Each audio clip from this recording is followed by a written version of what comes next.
Hi ಸ್ನೇಹಿತರೆ, ಸಾಧನಾ academy YouTube ಚಾನಲ್ಗೆ ಆತ್ಮೀಯವಾದ ಸ್ವಾಗತ. ಸ್ನೇಹಿತರೆ, ಎಲ್ಲ ಸ್ಪರ್ಧಾತ್ಮಕ ಪರೀಕ್ಷೆಗಳಲ್ಲಿ ಕೇಳುವಂತಹ ಒಂದು ವಿಷಯ ಜಿಯೋಗ್ರಫಿ. ಈ ಜಿಯೋಗ್ರಫಿ ಸಬ್ಜೆಕ್ಟನ್ನು ನಾವು ಈ ಕಾಂಪಿಟೇಟಿವ್ ಎಕ್ಸಾಮಲ್ಲಿ ಮಾಸ್ಟ್ರಿ ಸಬ್ಜೆಕ್ಟ್ ಅಂತಲೇ ನಾವು ತಿಳ್ಕೊಬೋದು. ಜಿಯೋಗ್ರಫಿಗೆ ರಿಲೇಟೆಡ್ ಆಗಿ ನಾವು ಪ್ರತಿಯೊಂದು ಎಕ್ಸಾಮಲ್ಲೂ ಕೂಡ ಕನಿಷ್ಠ 10ರಿಂದ 15 ಪ್ರಶ್ನೆಗಳನ್ನು ಕೇಳ್ತಾ ಬರ್ತಾನೆ. ಆ 10ರಿಂದ 15 ಪ್ರಶ್ನೆಗಳಿಗೆ ನಾವು ಆನ್ಸರನ್ನು ಮಾಡೋದಾದರೆ ಹೇಗೆ ನಮ್ಮ ತಯಾರಿ ಇರಬೇಕಪ್ಪ ಅಂದರೆ, ಜಿಯೋಗ್ರಫಿಯನ್ನು ಓದಬೇಕಾದ್ರೆ ನಾವು 4 ಪಾರ್ಟಾಗಿ ಡಿವೈಡ್ ಮಾಡ್ಕೋಬೇಕು. ಇಂಡಿಯಾ, ಕರ್ನಾಟಕ, ವರ್ಲ್ಡ್ ಮತ್ತು ಫಿಸಿಕಲ್ ಜಿಯೋಗ್ರಫಿ ಅಂತೇಳಿ ಪಾರ್ಟ್ ಮಾಡಿಕೊಂಡು ಸ್ಟಡಿ ಮಾಡಬೇಕಾಗತ್ತೆ.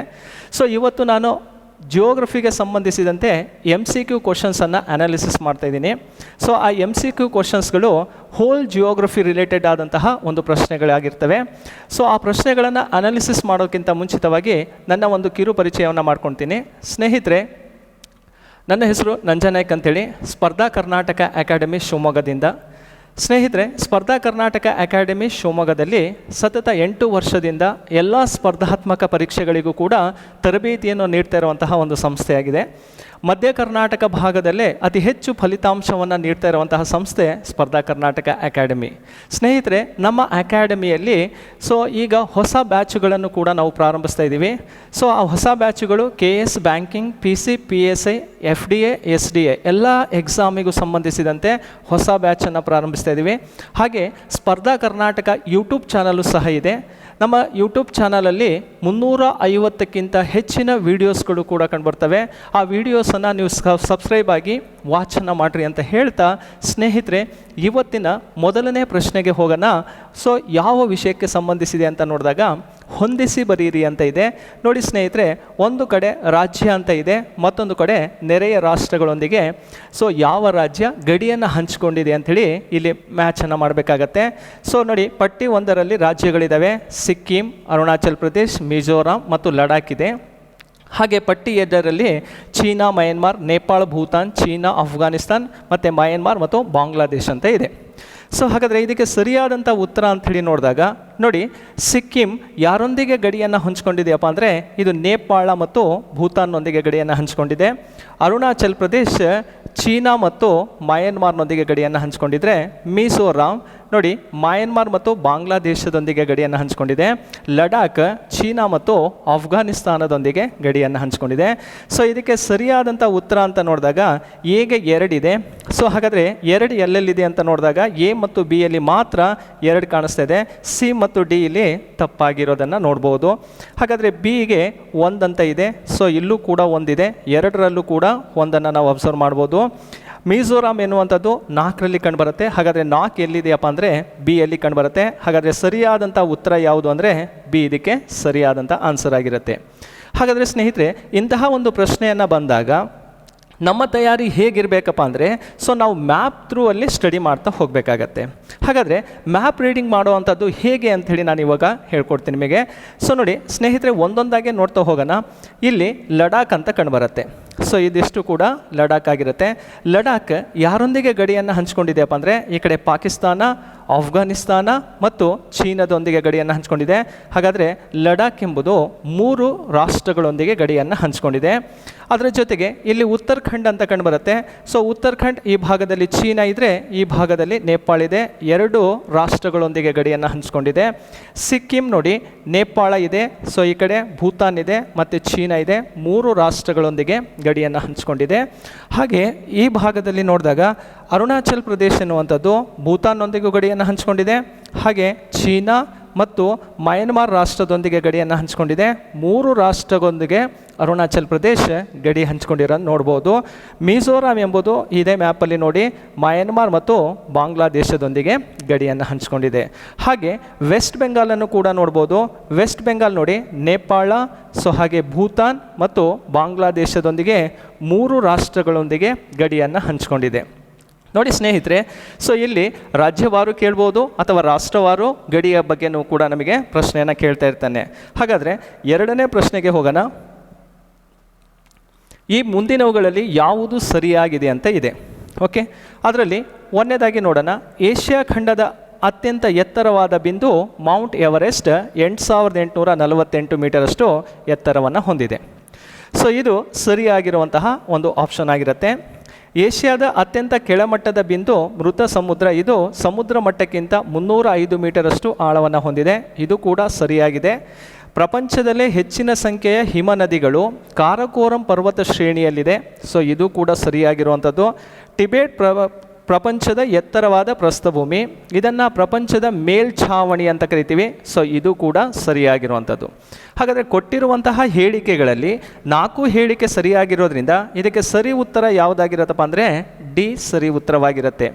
ಸೊ ಇಲ್ಲಿ ಇನ್ನೂ ಸ್ವಲ್ಪ ಬೇಸಿಕನ್ನು ನಾವು ಅರ್ಥ ಮಾಡ್ಕೊಳ್ಳೋದಾದರೆ, ಸೊ ಈ ಮೌಂಟ್ ಎವರೆಸ್ಟ್ ಅನ್ನುವಂಥದ್ದು ಕೇವಲ ಏಷ್ಯಾಕ್ಕಷ್ಟೇ ಸೀಮಿತ ಅಲ್ಲ, ಇದು ಪ್ರಪಂಚದಲ್ಲೇ ಅತಿ ಎತ್ತರವಾದ ಪರ್ವತ ಶಿಖರ ಅಂತಲೂ ಕೂಡ ನಾವು ಇದನ್ನು ಕರಿತೀವಿ. ಸೊ ನೋಡಿ, ಹಾಗೆ ಸೊ ಈ ಮೃತ ಸಮುದ್ರ ಡೆಡ್ ಸಿ ಅನ್ನುವಂಥದ್ದು ಎಲ್ಲಿ ಕಂಡು ಬರುತ್ತೆ ಅಂತ ಕೇಳ್ತಾನೆ. ಇಸ್ರೇಲ್ ಮತ್ತು ಜೋರ್ಡಾನ್ ನಡುವೆ ಕಂಡು ಬರುವಂಥದ್ದು ಇದು ಡೆಡ್ ಸಿ ಆಗಿರುತ್ತೆ. ಇದು ಏಷ್ಯಾ ಖಂಡದಲ್ಲೇ ಅತಿ ತಗ್ಗಾದಂತಹ ಒಂದು ಭಾಗ. ಸೊ ಹಾಗೆ ನೋಡಿ, ಟಿಬೆಟ್ ಪ್ರಸ್ಥಭೂಮಿ ಪ್ರಪಂಚದ ಮೇಲ್ಛಾವಣಿಯಾದರೆ ಭಾರತದ ಮೇಲ್ಛಾವಣಿ ಅಂಥೇಳಿ ಯಾವುದನ್ನು ಕರಿತೀವಪ್ಪ ಅಂದರೆ ಲಡಾಖ್ ಪ್ರಸ್ಥಭೂಮಿಯನ್ನು ನಾವು ಕರಿತೀವಿ. ಸೊ ಈ ರೀತಿ ಪ್ರಶ್ನೆಯನ್ನು ಬಂದಾಗ ಅದಕ್ಕೆ ರಿಲೇಟೆಡ್ ಆಗಿರುವಂತಹ ಕಾನ್ಸೆಪ್ಟನ್ನು ನಾವು ಕವರ್ ಮಾಡ್ತಾ ಹೋಗಬೇಕಾಗತ್ತೆ. ಸ್ನೇಹಿತರೆ, ಹಾಗಾದರೆ 3ನೇ ಪ್ರಶ್ನೆಗೆ ಹೋಗೋಣ. ಸೊ ನೋಡಿ, ಪಟ್ಟಿ 1 ಪಟ್ಟಿ 2 ಜೊತೆ ಋತುಕಾಲಿಕವಾಗಿ ಬೀಳುವ ಮಳೆಯ ಪ್ರಮಾಣವನ್ನು ಹೊಂದಿಸಿ ಅಂತೇಳಿ ಕೊಟ್ಟಿದ್ದಾನೆ. ಅಂದರೆ ಸೀಸನಲ್ಲಿ ರೈನ್ಫಾಲ್ ಎಷ್ಟೆಷ್ಟಾಗತ್ತೆ, ಯಾವ ಸೀಸನಲ್ಲಿ ಎಷ್ಟು ಮಳೆ ಬೀಳುತ್ತೆ ಅಂಥೇಳಿ ನಾವು ಇಲ್ಲಿ ಮ್ಯಾಚ್ ಮಾಡಬೇಕಾಗತ್ತೆ. ಸ್ನೇಹಿತರೆ, ನಿಮಗೆ ಗೊತ್ತಿರೋ ಹಾಗೆ ಕರ್ನಾಟಕ ಮತ್ತು ಭಾರತದ ಭೂಗೋಳಕ್ಕೆ ಸಂಬಂಧಿಸಿದಂತೆ 4 ಋತುಮಾನಗಳು ಕಂಡುಬರ್ತವೆ. ಆ 4 ಸೀಸನ್ ಯಾವುದಪ್ಪ ಅಂದರೆ, ಒಂದು ಬೇಸಿಗೆಗಾಲ ಅಂತ ಕಂಡುಬರುತ್ತೆ, ಮಳೆಗಾಲ, ಈಶಾನ್ಯ ಮಾನ್ಸೂನ್ ಮಾರುತಗಳ ಕಾಲ ಮತ್ತು ಚಳಿಗಾಲ ಅಂಥೇಳಿ. ಮಳೆಗಾಲ ಅಂದರೆ ನೈಋತ್ಯ ಮಾನ್ಸೂನ್ ಮಾರುತಗಳ ಕಾಲ ಅಂತಲೂ ಕೂಡ ಕರೆಯೋದುಂಟು. ಸೊ ಭಾರತದಲ್ಲಿ ಯಾವ ಪ್ರಮಾಣದ ಮಳೆ ಬೀಳುತ್ತಂತ ನೋಡಿದಾಗ ನೋಡಿ, ಬೇಸಿಗೆಯಲ್ಲಿ ಬೀಳುವಂಥ ಮಳೆಯ ಪ್ರಮಾಣ 10% ಇರುತ್ತೆ.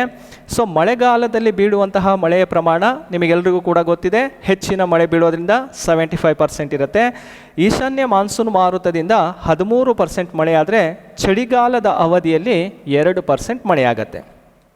ಇದಕ್ಕೆ ಸರಿ ಉತ್ತರವನ್ನು ನೋಡಿ, ಬೇಸಿಗೆಗಾಲ ಅಂತ ಕೇಳಿದರೆ ಸೆಕೆಂಡ್ ಆಪ್ಷನ್ ಇದೆ. ಸೆಕೆಂಡ್ ಎಲ್ಲಿದೆ ಅಂತ ಕೇಳಿದಾಗ ಇಲ್ಲಿ ಬಿ ಮತ್ತು ಸಿ ಇಲ್ಲಿ ತಪ್ಪಾಗಿದೆ.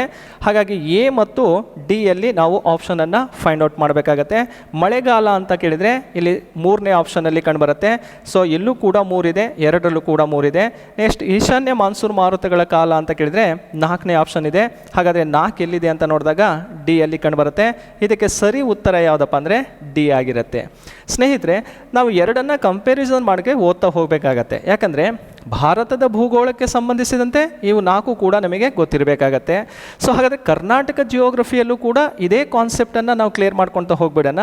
ಬೇಸಿಗೆಗಾಲದಲ್ಲಿ ಕರ್ನಾಟಕದಲ್ಲಿ ಬೀಳುವಂತಹ ಮಳೆಯ ಪ್ರಮಾಣ ಎಷ್ಟು % ಇರುತ್ತಪ್ಪ ಅಂದರೆ 70% ಮಳೆ ಬೀಳುತ್ತೆ. ಹಾಗೆ ಮಳೆಗಾಲದಲ್ಲಿ 80% ಮಳೆ ಬೀಳುತ್ತೆ. ಸೊ ನೆಕ್ಸ್ಟ್ ನೋಡಿ, ಈಶಾನ್ಯ ಮಾನ್ಸೂನ್ ಮಾರುತಗಳ ಕಾಲದಲ್ಲಿ 12% ಆದರೆ ಚಳಿಗಾಲದ ಅವಧಿಯಲ್ಲಿ 1% ಮಳೆ ಬೀಳುತ್ತೆ. ಇದು ನಮ್ಮ ಕರ್ನಾಟಕದಲ್ಲಿ ಋತುಕಾಲಿಕವಾಗಿ ಬೀಳುವಂತಹ ಒಂದು ಮಳೆಯ ಪ್ರಮಾಣವನ್ನು ಕೂಡ ನಾವು ಇಲ್ಲಿ ಅಧ್ಯಯನ ಮಾಡಬಹುದು. ಸ್ನೇಹಿತರೆ, ಹಾಗಾದರೆ ನೆಕ್ಸ್ಟ್ ಪ್ರಶ್ನೆಗೆ ಹೋಗೋಣ. ಈ ಕೆಳಕಂಡವುಗಳಲ್ಲಿ ಯಾವ ಯೋಜನೆ ಉತ್ತರ ಕರ್ನಾಟಕ, ಅರ್ಥ ಮಾಡ್ಕೊಳ್ಳಿ, ಉತ್ತರ ಕರ್ನಾಟಕದ ಅತಿ ದೊಡ್ಡ ಹಾಗೂ ಕರ್ನಾಟಕದಲ್ಲಿ ತುಂಗಭದ್ರಾ ಯೋಜನೆಯ ನಂತರದ 2ನೇ ಅತಿ ಮುಖ್ಯ ವಿವಿಧೋದ್ದೇಶ ನದಿ ಕಣಿವೆ ಯೋಜನೆಯಾಗಿದೆ ಅಂತೇಳಿ ಕೇಳಿರುವಂಥ ಪ್ರಶ್ನೆ. ಸೊ ಇಲ್ಲಿ ನಾವು ಫಸ್ಟ್ ಅರ್ಥ ಮಾಡ್ಕೊಳ್ಳೋಣ. ಹಾಗಾದರೆ ಕರ್ನಾಟಕದ ಅತಿ ದೊಡ್ಡ ವಿವಿಧೋದ್ದೇಶ ನದಿ ಕಣಿವೆ ಯೋಜನೆ ಯಾವುದು ಅಂತ ಕೇಳಿದರೆ ಅದು ತುಂಗಭದ್ರಾ ಯೋಜನೆ ಆಗಿರುತ್ತೆ. ಹಾಗಾದರೆ ಈ ತುಂಗಭದ್ರಾ ಯೋಜನೆ ಅನ್ನುವಂಥದ್ದು ಯಾವ ನದಿ ಅಂತ ಕೇಳಿದರೆ ಅದು TB ನದಿ ಅಥವಾ ತುಂಗಭದ್ರಾ ನದಿ ಅಂತಲೇ ನಾವು ಕರೆಯುವಂಥದ್ದು.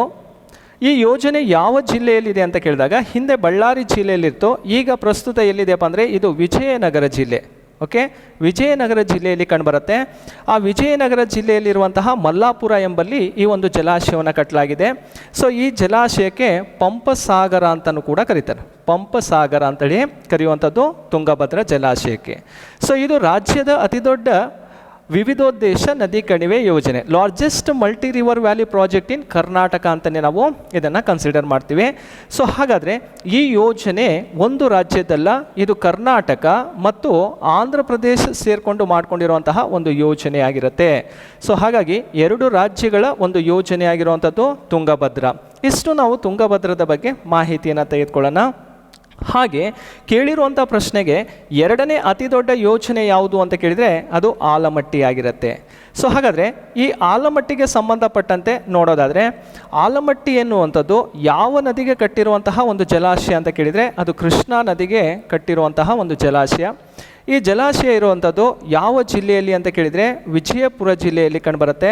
ವಿಜಯಪುರ ಅಥವಾ ಬಿಜಾಪುರ ಜಿಲ್ಲೆಯಲ್ಲಿ ಇರುವಂಥದ್ದು ಆಲಮಟ್ಟಿ ಎಂಬ ಗ್ರಾಮದಲ್ಲಿ ಈ ಜಲಾಶಯವನ್ನು ಕಟ್ಟಲಾಗತ್ತೆ.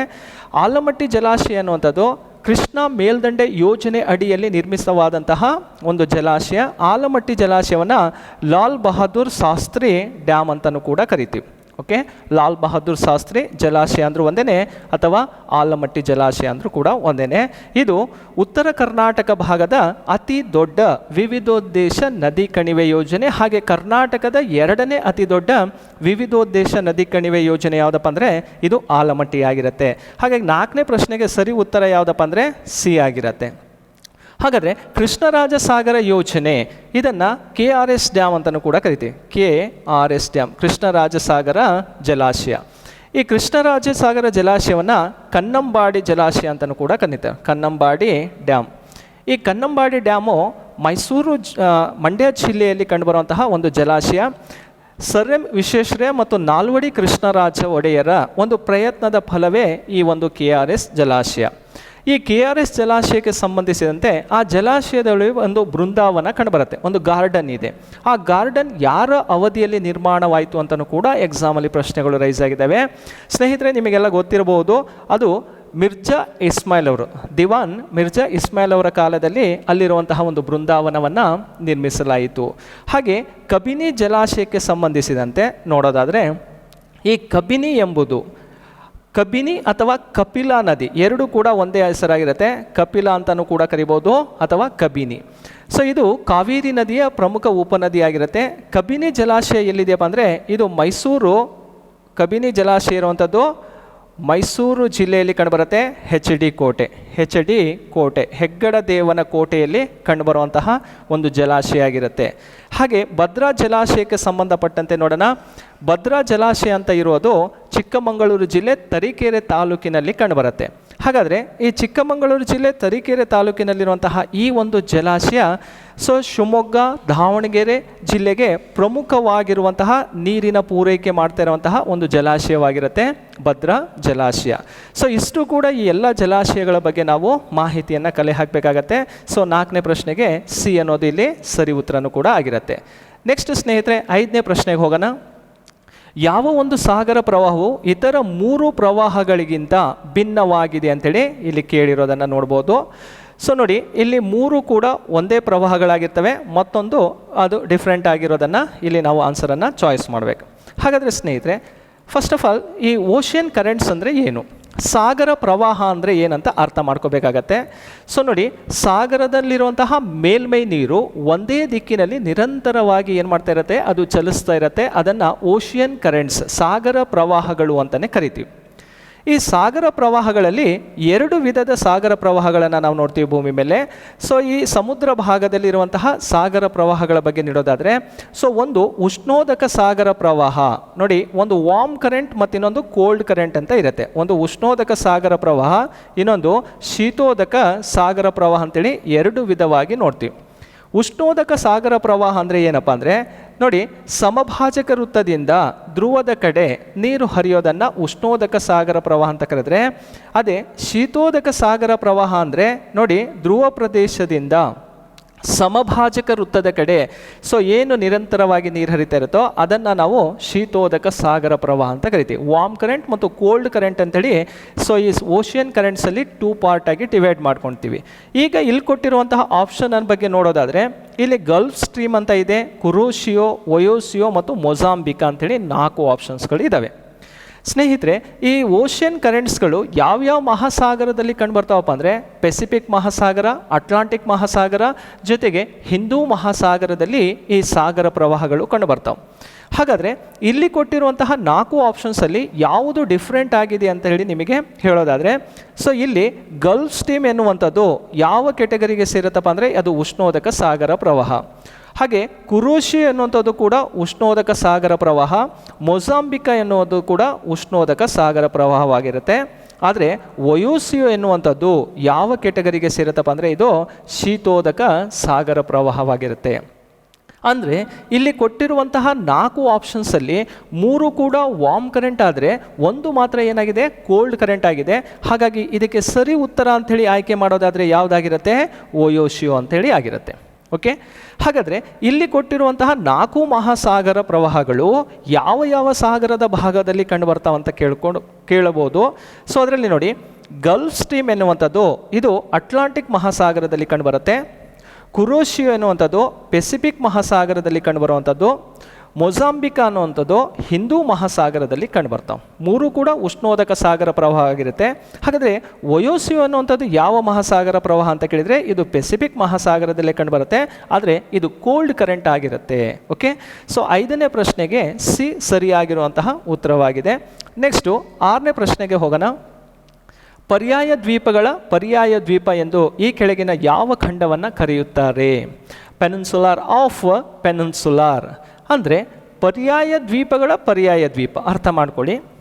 ಫಸ್ಟ್ ನಾವು ಪರ್ಯಾಯ ದ್ವೀಪ ಅಂದರೆ ಏನಂತ ಗೊತ್ತಿರಬೇಕು. ನೋಡಿ, ಪರ್ಯಾಯ ದ್ವೀಪ ಅಂದರೆ 3 ಕಡೆ ನೀರಿರಬೇಕು. ಎಕ್ಸಾಂಪಲ್ ಇಂಡಿಯಾಕ್ಕೆ ತೋರಿಸೋದಾದರೆ ಭಾರತವನ್ನು ಸಹ ನಾವು ಏನಂತ ಕರಿತೀವಿ, ಪರ್ಯಾಯ ದ್ವೀಪ ಅಂತ ಕರಿತೀವಿ. ಪರ್ಯಾಯ ದ್ವೀಪ ಅಂದರೆ 3 ಕಡೆ ನೀರಿದ್ದು 1 ಕಡೆ ಭೂಭಾಗವನ್ನು ಹೊಂದಿದರೆ ಅದನ್ನು ಪರ್ಯಾಯ ದ್ವೀಪ. ನೋಡಿ, ಭಾರತಕ್ಕೆ ಸಂಬಂಧಿಸಿದಂತೆ ಅರಬ್ಬಿ ಸಮುದ್ರ ಕಂಡುಬರುತ್ತೆ ಪಶ್ಚಿಮದಲ್ಲಿ. ಸೊ ಪೂರ್ವದಲ್ಲಿ ಬೇ ಆಫ್ ಬೆಂಗಾಲ್, ಬಂಗಾಳಕೊಲ್ಲಿ, ದಕ್ಷಿಣದಲ್ಲಿ ಇಂಡಿಯನ್ ಓಷಿಯನ್, ಹಿಂದೂ ಮಹಾಸಾಗರ ಕಂಡುಬರುತ್ತೆ. ಆದ್ದರಿಂದ ಭಾರತವನ್ನು ಪರ್ಯಾಯ ದ್ವೀಪ ಅಂತ ಕರಿತೀವಿ. ಇಲ್ಲಿ ಖಂಡವಾರು ಕೇಳಿರೋದ್ರಿಂದ ಪರ್ಯಾಯ ದ್ವೀಪ ಅಂದರೆ ಒಂದಕ್ಕಿಂತ ಹೆಚ್ಚು ಪರ್ಯಾಯ ದ್ವೀಪವನ್ನು ಹೊಂದಿದರೆ ಮಾತ್ರ ಈ ಒಂದು ಸ್ಟೇಟ್ಮೆಂಟನ್ನು ಕೊಡೋದಕ್ಕೆ ಸಾಧ್ಯತೆ ಇರುವಂಥದ್ದು. ಹಾಗಾದರೆ ಯುರೋಪನ್ನು ನಾವು ಏನಂತ ಕರಿತೀವಪ್ಪ ಅಂದರೆ ಪರ್ಯಾಯ ದ್ವೀಪ ಅಂತಲೇ ಕರೆಯುವಂಥದ್ದು. ಯಾವ ಖಂಡವನ್ನು? ಯುರೋಪ್ ಕಾಂಟಿನೆಂಟನ್ನು. ಸೊ ಅದನ್ನು ನಾವು ಮ್ಯಾಪ್ ಮೂಲಕನೂ ಕೂಡ ನೋಡ್ಬೋದು, ಯಾಕೆ ಯುರೋಪನ್ನು ಪರ್ಯಾಯ ದ್ವೀಪ ಅಂತ ಕರಿತೀವಂತ. ಸೊ ನೋಡಿ, ಯುರೋಪ್ ಖಂಡದಲ್ಲಿ ಯಾವುದೇ ಒಂದು ಭಾಗಕ್ಕೆ ಹೋಗಿ ನೋಡಿ, ಈ ಒಂದು ಏರಿಯಾದಲ್ಲೂ ಕೂಡ 3 ಕಡೆ ನೀರಿದೆ. ಸೊ ಇಲ್ಲೂ ಕೂಡ 3 ಕಡೆ ನೀರು. ಸೊ ಈ ಭಾಗದಲ್ಲೂ ಕೂಡ ಅಬ್ಸರ್ವ್ ಮಾಡ್ತೀವಿ, ಇಲ್ಲೂ ಕೂಡ ನೋಡ್ತೀವಿ, ಮತ್ತು ಈ ಭಾಗದಲ್ಲೂ ಕೂಡ ನೋಡ್ತೀವಿ. ಸೊ ಇಲ್ಲಿ ಯುರೋಪ್ ಖಂಡದಲ್ಲಿ ಕಂಪ್ಲೀಟಾಗಿ ಪರ್ಯಾಯ ದ್ವೀಪಗಳ ಸಂಖ್ಯೆ ಜಾಸ್ತಿ ಇದೆ. ಸೊ ನೋಡಿ, ಮೊದಲನೇದಾಗಿ ಈ ನಾರ್ವೆ, ಸ್ವೀಡನ್, ಫಿನ್ಲ್ಯಾಂಡ್ ಭಾಗದಲ್ಲಿ ಇರುವಂತಹ ಪರ್ಯಾಯ ದ್ವೀಪವನ್ನು ಸ್ಕ್ಯಾಂಡಿನೇವಿಯಾ ಅಂತ ಕರೀತಾರೆ. ಸೊ ಹಾಗೆ ಇಲ್ಲಿ ನೋಡಿ, ಸ್ಪೇನ್ ಮತ್ತು ಫ್ರಾನ್ಸಲ್ಲಿರುವಂತಹ ಪರ್ಯಾಯ ದ್ವೀಪನ ಐಬೀರಿಯನ್ ಪರ್ಯಾಯ ದ್ವೀಪ ಅಂತೇಳಿ. ನೆಕ್ಸ್ಟ್ ಈ ಭಾಗ ಇಟಲಿ ರಾಷ್ಟ್ರ ಇರೋದ್ರಿಂದ ಇಟಲಿಯನ್ ಪರ್ಯಾಯ ದ್ವೀಪ. ಸೊ ಜೊತೆಗೆ ಇಲ್ಲಿ ಗ್ರೀಸ್ ಇರುವಂಥ ಭಾಗದಲ್ಲಿ ಇದನ್ನು ಬಾಲ್ಕನ್ ಪರ್ಯಾಯ ದ್ವೀಪ. ನೆಕ್ಸ್ಟ್ ಹಾಗೆ ಈ ಭಾಗದಲ್ಲಿ ಕ್ರಿಮಿಯಾ ಪರ್ಯಾಯ ದ್ವೀಪ ಅಂತಲೇ ನಾವು 5 ಪರ್ಯಾಯ ದ್ವೀಪಗಳನ್ನು ಈ ಯುರೋಪ್ ಖಂಡದಲ್ಲಿ ಕಂಡುಬರುತ್ತೆ. ಆದ್ದರಿಂದ ಯುರೋಪನ್ನು ಏನಂತ ಕರಿತೀವಿ?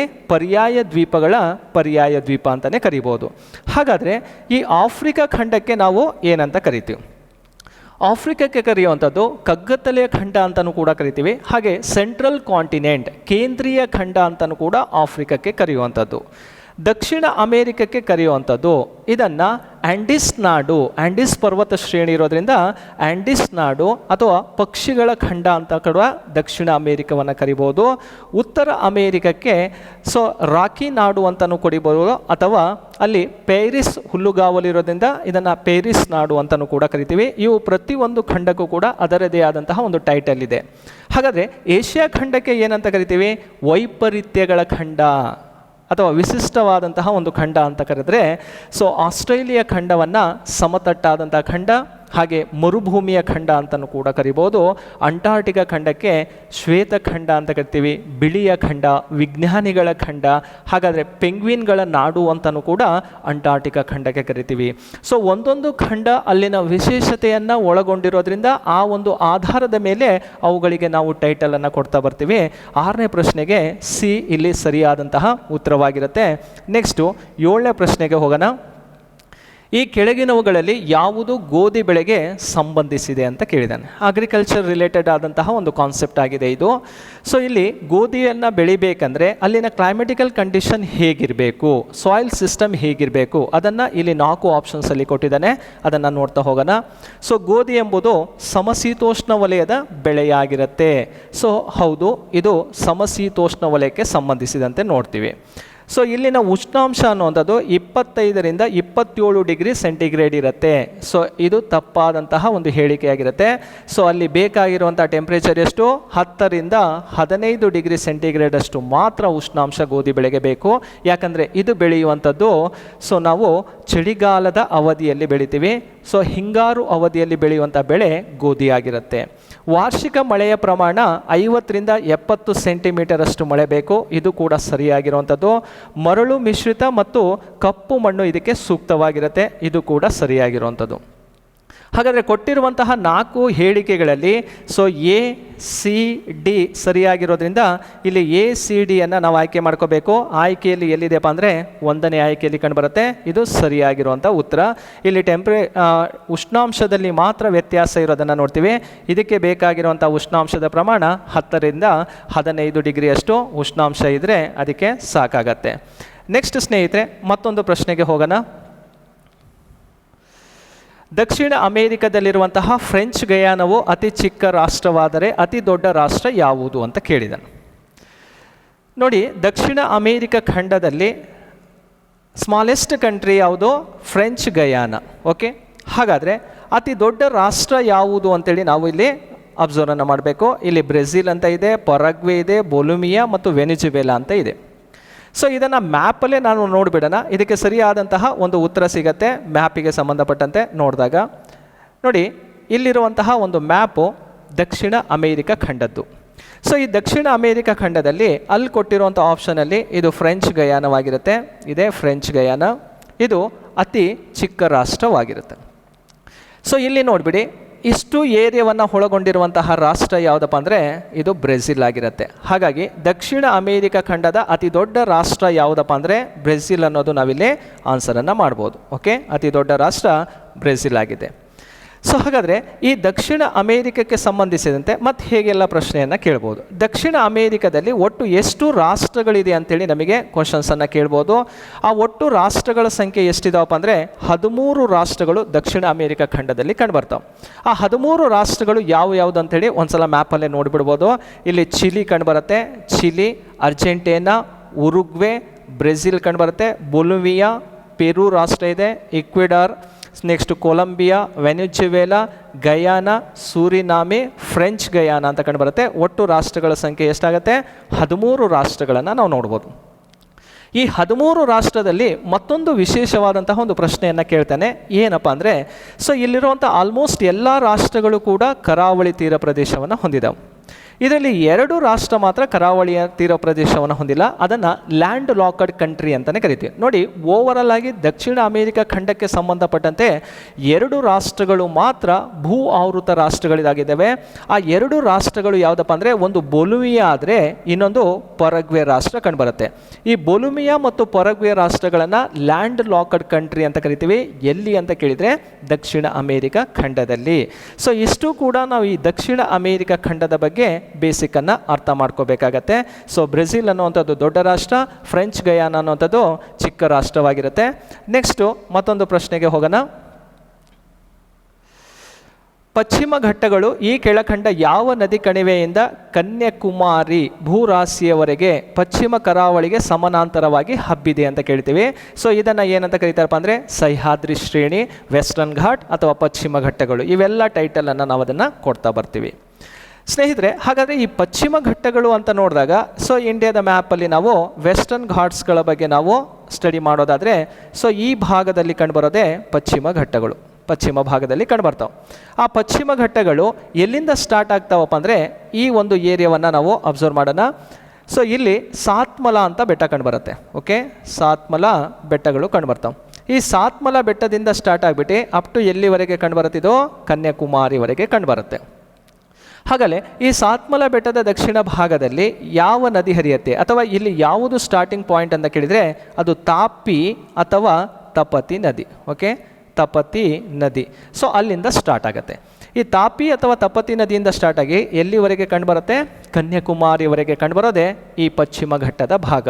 ಈ ಪಶ್ಚಿಮ ಘಟ್ಟ ಎಂಬುದು ನಿರಂತರವಾದಂತಹ ಪರ್ವತ ಶ್ರೇಣಿಯಾಗಿರುತ್ತೆ. ಸೊ ಎಲ್ಲೂ ಕೂಡ ಇದು ಕಟ್ಟಾಗಿರೋದಿಲ್ಲ. ಸೊ ಪಶ್ಚಿಮ ಘಟ್ಟದಲ್ಲಿ ಆದಷ್ಟು ನಾವು ನದಿಗಳ ಉಗಮ ಸ್ಥಾನವನ್ನು ಕೂಡ ನೋಡ್ತೀವಿ, ಹಲವಾರು ಕಣಿವೆ ಮಾರ್ಗಗಳನ್ನು ನೋಡ್ತೀವಿ, ಹಿಲ್ ಸ್ಟೇಷನ್ಸ್ಗಳು ಕೂಡ ಇಲ್ಲಿ ಕಂಡುಬರ್ತವೆ. ಸೊ ಇವು ಪಶ್ಚಿಮ ಘಟ್ಟಗಳ ಬಗ್ಗೆನೇ ಒಂದು ಸಪ್ರೇಟ್ ಆಗಿರುವಂಥ ಕ್ಲಾಸಲ್ಲಿ ನಾವು ಚರ್ಚೆ ಮಾಡೋಣಂತೆ. ಸೊ ಇಲ್ಲಿ ಕೇಳಿರುವಂಥ ಪ್ರಶ್ನೆಗೆ ಸರಿ ಉತ್ತರ ಯಾವುದಪ್ಪ ಅಂದರೆ ತಾಪಿ ಆಗಿರುತ್ತೆ ಅಥವಾ ತಪತಿ ನದಿ ಅಂತಲೇ ಕರಿಬಹುದು. ಸೊ ಹಾಗೆ ಸ್ನೇಹಿತರೆ, ಇಲ್ಲಿ ಗಂಗಾ ನದಿ ಅಂತ ಕೊಟ್ಟಿದ್ದಾನೆ. ಇದು ಭಾರತದಲ್ಲಿ ಹರಿಯುವಂಥ ಅತಿ ಉದ್ದ ನದಿ ಯಾವುದಪ್ಪ ಅಂದರೆ ಗಂಗಾ ನದಿ ಆಗಿರುತ್ತೆ. ಸೊ ಹಾಗೆ ನೆಕ್ಸ್ಟು ಯಮುನಾ ನದಿ ಅಂತ ಕೇಳಿದ್ದಾನೆ. ಗಂಗಾ ನದಿಯ ಅತಿ ದೊಡ್ಡ ಉಪನದಿ ಯಾವುದಪ್ಪ ಅಂದರೆ ಯಮುನಾ. ಅಥವಾ ಭಾರತದಲ್ಲಿ ಹರಿಯುವಂತಹ ಅತಿ ಉದ್ದ ಉಪನದಿ ಯಾವುದು ಅಂತ ಕೇಳಿದ್ರು ಯಮುನಾವಾಗಿರುತ್ತೆ. ಸೊ ಯಮುನಾದ ಬಗ್ಗೆನೂ ಕೂಡ ನಾವು ಗೊತ್ತಿರಬೇಕಾಗತ್ತೆ. ನೆಕ್ಸ್ಟ್ ಗೋದಾವರಿ ನದಿನೂ ಕೂಡ ಇಲ್ಲಿ ಆಪ್ಷನಲ್ಲಿದೆ. ಬಟ್ ಇದಕ್ಕೆ ಸರಿ ಉತ್ತರ ಯಾವುದಪ್ಪ ಅಂದರೆ ಸಿ ಸರಿ ಉತ್ತರವಾಗಿರುತ್ತೆ. ನೆಕ್ಸ್ಟು ಸ್ನೇಹಿತರೆ, ಮತ್ತೊಂದು ಪ್ರಶ್ನೆಗೆ ಹೋಗೋಣ. ಹಿರಾಕುಡ್ ಯೋಜನೆಯ ಕುರಿತು ಈ ಕೆಳಗಿನವುಗಳಲ್ಲಿ ಯಾವುದು ತಪ್ಪಾಗಿದೆ ಅಂತೇಳಿ ಕೊಟ್ಟಿರುವಂಥದ್ದು. ಸೊ ಇಲ್ಲಿ 4 ಸ್ಟೇಟ್ಮೆಂಟ್ಗಳಿದ್ದಾವೆ. ಅದರಲ್ಲಿ ಯಾವುದು ಸರಿ ಯಾವುದು ತಪ್ಪು ಅಂತೇಳಿ ನಾವು ಆಯ್ಕೆ ಮಾಡಬೇಕಾಗತ್ತೆ. ಸೊ ನೋಡಿ, ಇದು ಒಡಿಸ್ಸಾ ಅತ್ಯಂತ ಪ್ರಮುಖ ವಿವಿಧೋದ್ದೇಶ ನದಿ ಕಣಿವೆ ಯೋಜನೆಯಾಗಿದೆ. ಹೌದು, ಇದು ಒಡಿಸ್ಸಾ ರಾಜ್ಯದಲ್ಲಿ ಇರುವಂಥದ್ದು. ಒಡಿಸ್ಸಾ ರಾಜ್ಯದ ಅತಿ ದೊಡ್ಡ ವಿವಿಧೋದ್ದೇಶ ನದಿ ಕಣಿವೆ ಯೋಜನೆ ಯಾವುದಪ್ಪ ಅಂದರೆ ಹಿರಾಕುಡ್ ಆಗಿರುತ್ತೆ. ಸೊ ಈ ಹಿರಾಕುಡ್ ಎನ್ನುವಂಥದ್ದು ಯಾವ ಒಂದು ನದಿಗೆ ಕಟ್ಟಿರೋದು ಅಪ್ಪ ಅಂದರೆ ಸೊ ಇದು ಮಹದಾಯಿ ನದಿಗೆ ಕಟ್ಟಿರುವಂಥದ್ದು. ಸೊ ಈ ಒಂದು ನದಿಯ ಬಗ್ಗೆನೂ ಕೂಡ ಮಹಾನದಿಗೆ ಕಟ್ಟಿರುವಂತಹ ಒಂದು ಜಲಾಶಯ ಆಗಿರುತ್ತೆ ಹಿರಾಕುಡ್. ಸೊ ಈ ಮಹಾನದಿಗೆ ಕನ್ಸ್ಟ್ರಕ್ಟ್ ಆಗಿದ್ದು ಒಡಿಸ್ಸಾ ರಾಜ್ಯದಲ್ಲಿ ಕಂಡುಬರುತ್ತೆ. ಹಾಗೆ ಸೊ ಈ ಒಂದು ಹಿರಾಕುಡ್ ಜಲಾಶಯಕ್ಕೆ ಸಂಬಂಧಪಟ್ಟಂತೆ ಅಥವಾ ಮಹಾನದಿಗೆ ಪಟ್ಟಿರುವಂತಹ ಒಂದು ಜಲಾಶಯಗಳನ್ನು ನಾವು ನೋಡೋದಾದರೆ, ಸೊ ನೋಡಿ, ನದಿಯ ಬಗ್ಗೆ ಅರ್ಥ ಮಾಡ್ಕೊಳ್ಳೋದಾದರೆ ನದಿ ಹೆಸರು ಮಹಾನದಿ, ರೈಟ್. ಸೊ ಮಹಾನದಿಗೆ 3 ಜಲಾಶಯಗಳನ್ನು ಕಟ್ಟಿದ್ದಾರೆ. ಒಂದು ಹಿರಾಕುಡ್ ಇದೆ, ಇನ್ನೊಂದು ಟಿಕಾರಪಾರ ಮತ್ತು ಇನ್ನೊಂದು ನಾರಜ್ ಅಂತ ಕಂಡುಬರುತ್ತೆ. ಸೊ ಹಾಗೆ 3 ಅಣೆಕಟ್ಟುಗಳು, 2 ಜಲವಿದ್ಯುತ್ ಯೋಜನೆಗಳು ಈ ಒಂದು ನದಿಗೆ ಸಂಬಂಧಿಸಿದಂತೆ ನೋಡ್ತೀವಿ. ಅಥವಾ ಈ ಯೋಜನೆಯಡಿಯಲ್ಲಿ ಈ 3 ಜಲಾಶಯಗಳನ್ನು ಕಟ್ಟಲಾಗತ್ತೆ. ಈ ಯೋಜನೆಯ ಮುಖ್ಯ ಉದ್ದೇಶ ಪ್ರವಾಹ ನಿಯಂತ್ರಣ ಮಾಡೋದು. ಓಕೆ, ಫ್ಲಡ್ಡನ್ನು ಕಂಟ್ರೋಲ್ ಮಾಡಬೇಕೆನ್ನುವಂಥದ್ದು ಇದರ ಉದ್ದೇಶವಾಗಿರುತ್ತೆ. ಸೊ ಯಾಕಂದರೆ ಮಹಾನದಿ ಎನ್ನುವಂಥದ್ದು ಒಡಿಸ್ಸಾದ ಕಣ್ಣೀರಿನ ನದಿಯಾಗಿರುತ್ತೆ. ಸಾರೋ ಆಫ್ ಒಡಿಸ್ಸಾ ಅಂತಲೇ ಈ ಮಹಾನದಿಯನ್ನು ಕರಿತೀವಿ. ಹಾಗೆ ಸ್ನೇಹಿತರೆ, 4ನೇ ಆಪ್ಷನ್ ನೋಡಿ, ಈ ಯೋಜನೆ ಟೆನೆನ್ಸಿ ಮಾದರಿಯ ಯೋಜನೆಯಾಗಿದೆ. ಅರ್ಥ ಮಾಡ್ಕೊಳ್ಳಿ, ಟೆನೆನ್ಸಿ ಮಾದರಿ. ಸೊ ಇದು ಟೆನೆನ್ಸಿ ಮಾದರಿಯ ಯೋಜನೆ ಅಲ್ಲ. ಹಾಗಾಗಿ ಎ, ಬಿ, ಸಿ 3 ಕೂಡ ಸರಿಯಾಗಿದೆ. ಇಲ್ಲಿ ತಪ್ಪಾಗಿರುವಂಥ ಹೇಳಿಕೆ ಯಾವುದು ಅಂತ ಕೇಳಿದರೆ ಇದು ಡಿ ಆಗಿರುತ್ತೆ. ಸೊ ಹಾಗಾಗಿ 10ನೇ ಪ್ರಶ್ನೆಗೆ ಡಿ ಅನ್ನು ನಾವು ಆನ್ಸರ್ ಮಾಡಬೇಕಾಗತ್ತೆ. ನೆಕ್ಸ್ಟ್ ಹೋಗೋಣ. 0 ಡಿಗ್ರಿಯಿಂದ 23.5 ಡಿಗ್ರಿ ಉತ್ತರ ಅಕ್ಷಾಂಶ ಹಾಗೂ 0 ಡಿಗ್ರಿಯಿಂದ 23.5 ಡಿಗ್ರಿ ದಕ್ಷಿಣ ಅಕ್ಷಾಂಶ, ಈ ಪ್ರದೇಶಗಳ ನಡುವೆ ಇರುವಂತಹ ಒಂದು ವಲಯ ಯಾವುದು, ಯಾವ ಝೋನ್ ಕಂಡುಬರುತ್ತೆ ಅಂತೇಳಿ ಕೇಳಿರುವಂಥದ್ದು. ಆಪ್ಷನಲ್ಲಿ ನೋಡಿ, ಟೊರೆಡ್ ಇದೆ, ಟೆಂಪರೇಟು, ಫಿಸಿಡ್, ಮೇಲಿನ ಯಾವುದೂ ಅಲ್ಲ ಅಂತೇಳಿ 4 ಆಪ್ಷನ್ಗಳನ್ನು ಕೊಟ್ಟಿದ್ದಾನೆ. ಸೊ ನೋಡಿ, ನಮ್ಮ ಭೂಮಿಯ ಮೇಲೆ ಸೂರ್ಯನ ಕಿರಣಗಳು ಬೀಳುವಂತಹ ಆಧಾರದ ಮೇಲೆ ಉಷ್ಣಾಂಶದ ವಲಯಗಳಂತೇಳಿ ನಾವು ಡಿವೈಡ್ ಮಾಡ್ಕೊತೀವಿ. ಆ ಉಷ್ಣಾಂಶದ ವಲಯಗಳನ್ನು ಎಷ್ಟು ಪಾರ್ಟಾಗಿ ಡಿವೈಡ್ ಮಾಡ್ಕೊತೀವಪ್ಪ ಅಂದರೆ 3 ಭಾಗಗಳನ್ನಾಗಿ ವಿಭಾಗ ಮಾಡ್ಕೊತೀವಿ. ಆ 3 ಭಾಗಗಳು ಯಾವುದು ಅಂತೇಳಿ ನಾವಿಲ್ಲಿ ನೋಡಬೇಕಾಗತ್ತೆ. ನೋಡಿ, ಇಲ್ಲಿ ಮಧ್ಯದಲ್ಲಿ ಎಳಿತಾ ಇರುವಂಥ ರೇಖೆ 0 ಡಿಗ್ರಿ ಸಮಭಾಜಕ ವೃತ್ತವಾಗಿರುತ್ತೆ, ಈಕ್ವೇಟರ್. ನೆಕ್ಸ್ಟು ನಾರ್ತಲ್ಲಿ ಎಳಿತಾ ಇರುವಂಥ ರೇಖೆ 23.5 ಡಿಗ್ರಿ ಟ್ರಾಪಿಕ್ ಆಫ್ ಕ್ಯಾನ್ಸರ್, ಕರ್ಕಾಟಕ ಸಂಕ್ರಾಂತಿ ವೃತ್ತ. ನೆಕ್ಸ್ಟು ಅದೇ ನಾರ್ತಲ್ಲಿ 66.5 ಡಿಗ್ರಿ ಆರ್ಕಿಟಿಕ್ ಸರ್ಕಲ್ ಆಗಿರುತ್ತೆ. ನೆಕ್ಸ್ಟು 90 ಡಿಗ್ರಿ ನಾರ್ತ್ ಪೋಲ್ ಇದೆ.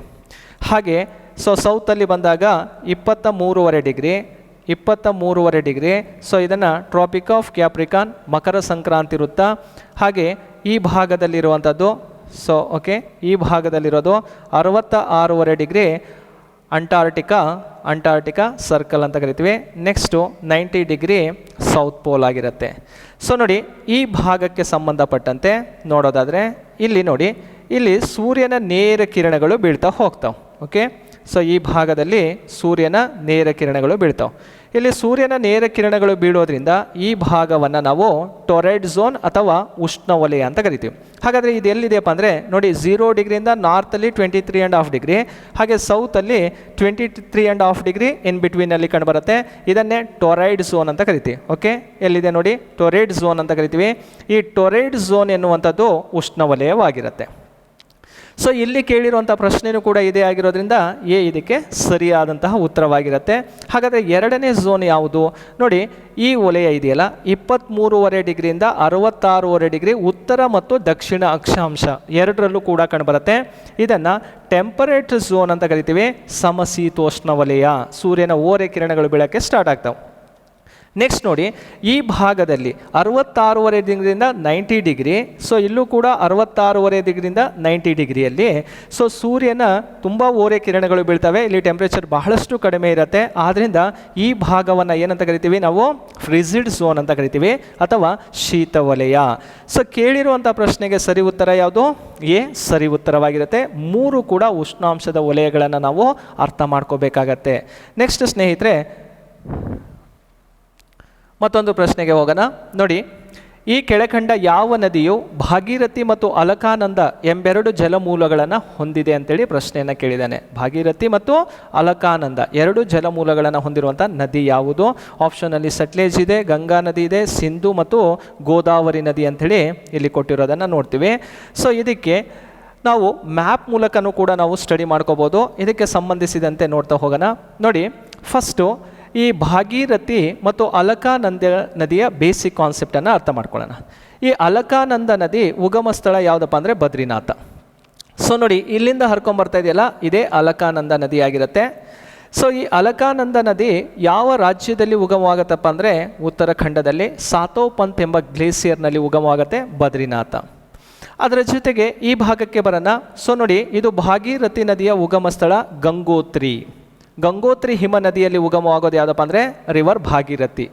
ಸೊ ಈ ಗಂಗೋತ್ರಿ ನದಿಯ ಉಗಮವಾಗಿಬಿಟ್ಟು ಅಲ್ಲಿಂದ ಹರ್ಕೊಂಬಂದ್ಬಿಟ್ಟು ಉತ್ತರಾಖಂಡ ರಾಜ್ಯದಲ್ಲೇ ಉಗಮವಾಗುತ್ತೆ. ಹರ್ಕೊಂಬಂದ್ಬಿಟ್ಟು ಸೊ ನೋಡಿ, ದೇವಪ್ರಯಾಗ ಎಂಬಲ್ಲಿ ಯಾವ ನದಿಗೆ ಬಂದು ಸೇರ್ಕೊಳ್ತಾ ಇದೆ ನೋಡಿ, ಇದು ಅಲಕಾನಂದ ನದಿಗೆ ಬಂದು ಸೇರ್ಕೊಳ್ತಾ ಇದೆ. ಸ್ಥಳದ ಹೆಸರು ದೇವಪ್ರಯಾಗ. ಓಕೆ, ದೇವಪ್ರಯಾಗದಲ್ಲಿ ಬಂದು ಸೇರ್ಕೊಳ್ಳುತ್ತೆ.